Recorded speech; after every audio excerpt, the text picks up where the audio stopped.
Ano nga ba ang matindi mong pasabog ngayong 2025? Nako, napakatindi dito, boy. Hindi yung inaakala ko. Gusto mo bang kumandong dito?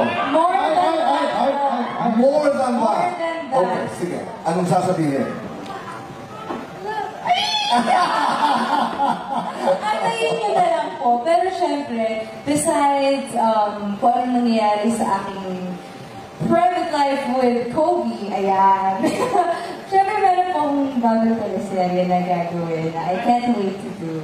Congratulations. Maraming salamat. Pero I wanna say something. Number one, you look good together. You and Thank Kobe. you. Totoo yun. Thank you. And you're a brave girl.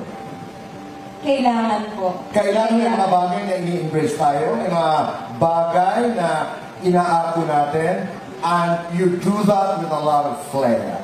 Thank you po. Kaya walang kasing ganda. Kaya, kakaldong ako sa inyo, boy. Ayan. Ayan.